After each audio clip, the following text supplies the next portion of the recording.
So, how do so many podcasts guests struggle to turn their interviews into actual leads and sales? What happens? What's the problem? But it's that they're not thinking of the episode as a bridge between the audience and their offers. It's almost like they pick topics like, "Ooh, this sounds sexy," or "I know about this," but it's not as strategic. And I call this like the bridge to profits. Welcome to the Social Media Takeaway. I'm your host, Louise McDonnell, and this is the show for business people that want to know how to use social media more effectively to drive sales and leads for their business. If you enjoy the show, please make sure you subscribe. And if you know any friends or business colleagues who may benefit from this episode, please make sure that you share it with them. Welcome, Lindsay. Yeah, thanks for having me. I always love talking to you. And I've watched you on some of your trainings and, of course, listen to your podcast. And everything you do is wonderful. You give such great advice. Thank you so much. That's so nice of you. This is a really interesting area. Tell me, how did you get into it? I know everyone's path is a little bit weird, right? I've been a VA and have been in the content marketing space forever. And then I niched down to podcasting. I obviously had podcasts, I guested on podcasts, and I had some clients saying, "Hey, can you launch a podcast for me?" I'm like, "Sure." And I figured everything out by myself. And then I just got out of launching. I still work with some hosts, but my love is working with podcast guests and really helping them leverage that for authority leads and clients. And I love creating content and repurposing it so that they can reach their clients and get more leads. And I just love the creativity of it and pulling out people's brilliance. It's so much fun. Brilliant. So, how do so many podcasts guests struggle to turn their interviews into actual leads and sales? What happens? What's the problem? I know. And I've been there. Some of mine were massive flops, but it's that they're not thinking of the episode as a bridge between the audience and their offers. It's almost like they pick topics like, "Ooh, this sounds sexy," or "I know about this," but it's not as strategic. And I call this like the bridge to profits. So, really understanding your avatar, your perfect ideal client, understanding their pains, and while you teach this as well, is really understanding what they're struggling with, talking their language. But then on the flip side, what are your main offers that are the bread and butter of your business or that you want to grow so that you can scale and have the revenue? And how is your talk that you have on the podcast going to capture that audience, pull them in, and take this on this journey without being salesy, right? That is going to lead them to your offers. And so it's just thinking about your podcast, your topic, your talk, whatever you want to call it, in a more intentional way. I was actually at another podcast interview just earlier on, and it was Ali McShetty, and she was saying exactly what you're saying, but she was talking about it for books. And I said, actually, this reminds me of what I say to people about lead magnets. If you want to get somebody's attention and then bring them somewhere, to get their attention, you need to speak their language. And then to bring in, you need to think about where you're leading them.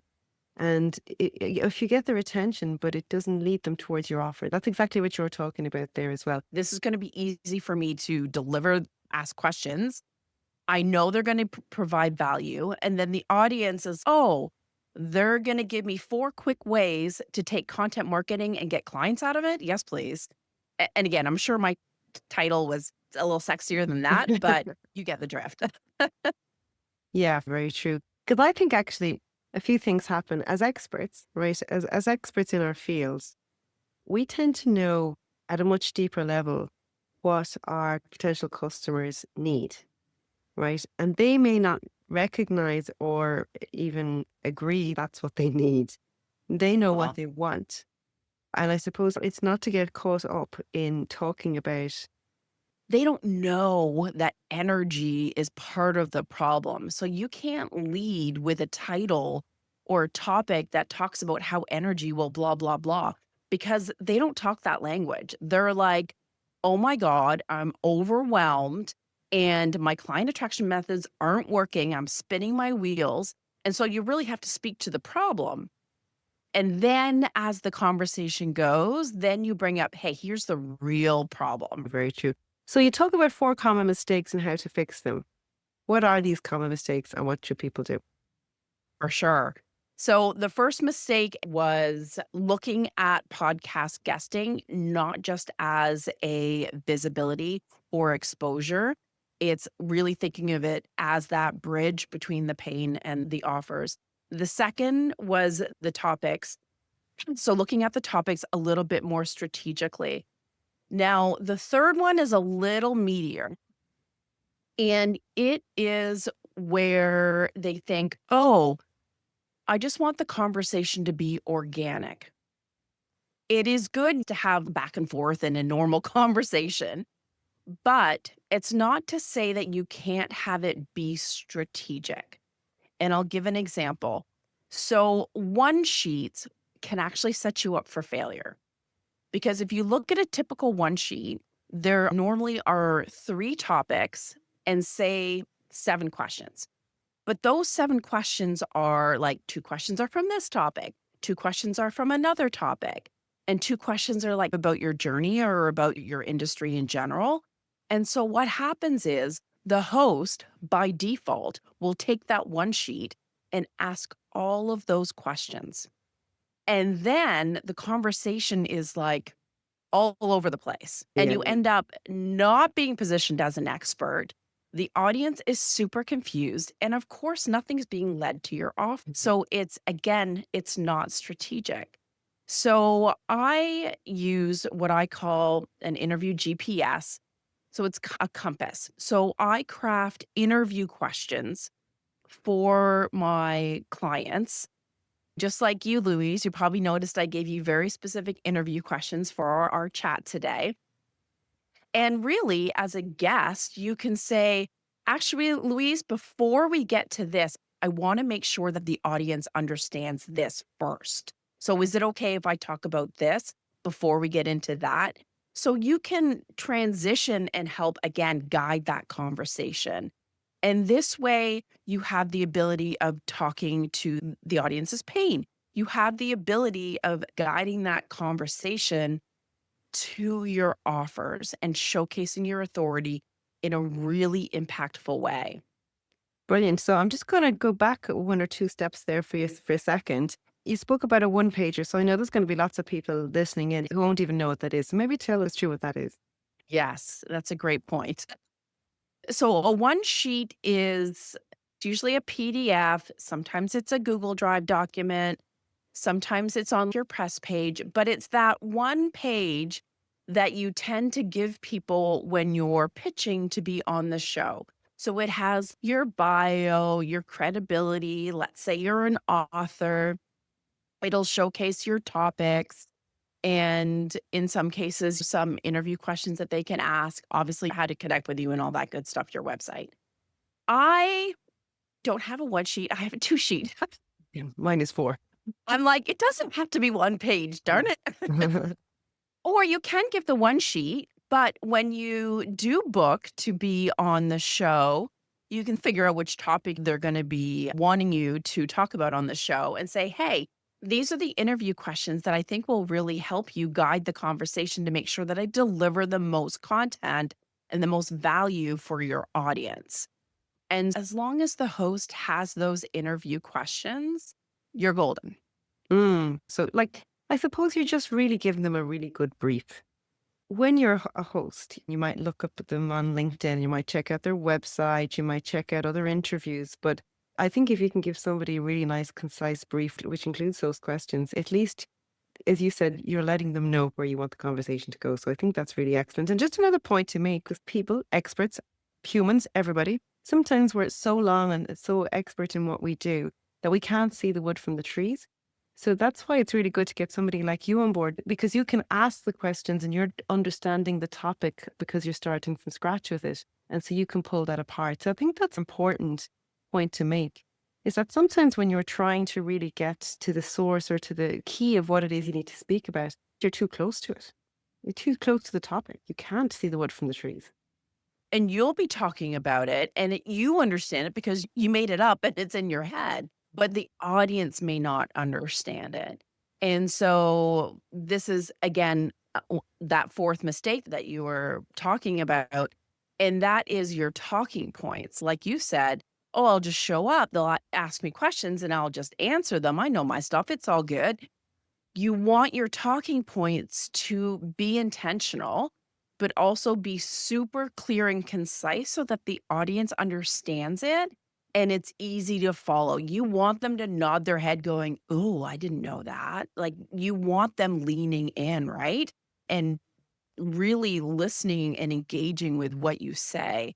So I call these message papers. It's almost like little stepping stones that are bringing that audience closer to your offers. And again, really being concise in how you're talking about your craft. And we, as humans, we tend to shy back on how we talk about our own stuff because we don't want to be braggy and undervalue, I guess is the right phrase, like our own brilliance. Like you can't see the wood for the trees, you can't see the label from inside the jar, like all of that. And so when I work with clients, I pull all that information out. Like you want to share your processes, seed your programs, your framework. You want people to really see you as an authority, but give information in a way that are like bite size that the audience can understand.